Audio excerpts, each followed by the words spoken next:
একটা জিনিস মনে রাখতে হবে, প্রকৃতির সম্পদ এটা কিন্তু বংশ পরস্পরে চলতে থাকে হাজার হাজার বছর ধরে। অন্য সাজেকের পানির সমস্যা, সাজেকে এখন যে ঘটনাটা ঘটছে, আগুনের মতো ঘটনা ঘটছে, এটা পানির সমস্যা। এমনিতেই সেখানে পানি পাওয়া যায় না, খাবারের পানি পাওয়া যায় না, আর সেখানে যদি এরকম বড় ধরনের দুর্ঘটনা ঘটে তাহলে এটা সেনাবাহিনীর চৌকস খুব দারুণ আন্তরিকতার কারণে এটা দ্রুত সমাধান হয়েছে বলা যায়। নইলে তো সব শেষ হয়ে যেত, পুরো সাজেক রেঞ্জটাই শেষ হয়ে যেত। কারণ এখানে যে পরিমাণ বাতাস ছিল, এমনিতেই একটু গরম চলতেছে, গাছের পাতালতা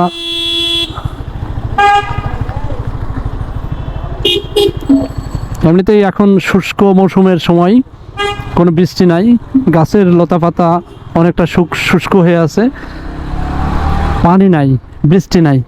সেখানে খাবার পানি পাওয়া যায় না, খাবার খাবে সেই পানি, খাবারের পানি পাওয়া যায় না। আর সেখানে আগুন নিভানোর জন্য পানি, এত পরিমাণ পানি দরকার, সেই পানিটা কই পাবে?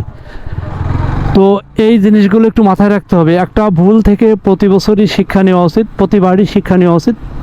প্রত্যেকটা ভুল থেকে প্রতিবার শিক্ষা নেওয়া উচিত, সেই শিক্ষাটা আমাদের আসলে হয় না। এই যেসব জায়গা সেন্সিটিভ, এই সাজেকের মতো জায়গা, পাহাড়ের মতো জায়গা, বিভিন্ন পাহাড় যেখানে মানুষ যাচ্ছে, সেই সব জায়গার মতো গণমানুষের বসতি স্থাপনের কোনো প্রয়োজন আছে বলে মনে করি না। পাহাড়ের মানুষগুলো খুব নিরীহ এবং শান্ত প্রকৃতির হয়ে থাকে। তাদের তাদের যে পরিবেশ, সেই পরিবেশটাও কিন্তু আমরা যারা বাইরে থেকে যাচ্ছি তারা কিন্তু নষ্ট করে দিচ্ছি। এটা কিন্তু খুবই অনুচিত একটা বিষয়।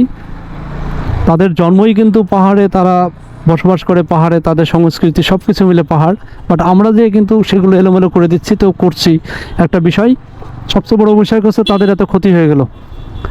এই আমরা ব্যবসা করতে গিয়ে, সাজেকে বিজনেস করতে গিয়ে যে সাধারণ মানুষের, নিরীহ মানুষগুলো অনেক ক্ষতি করে দিলাম। এটা কিন্তু এর হিসাব নিকাশ কিন্তু আসবে না, বা এটা কিন্তু কারোর কিছু হবেও না, কেউ এটা দায়ভার নিবেও না। এবং তাদের যে ক্ষতিপূরণ, সেই ক্ষতিপূরণটাও কেউ দিবে কিনা জানি না।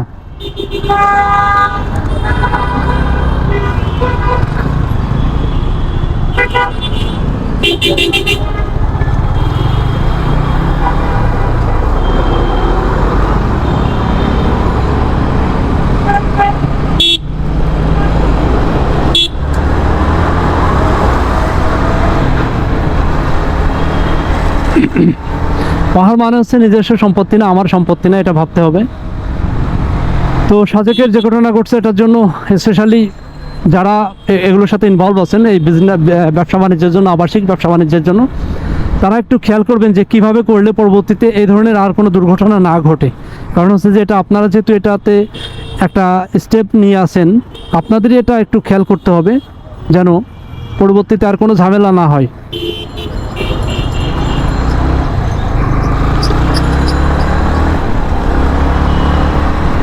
সবাই ভালো থাকবেন, আল্লাহ হাফেজ।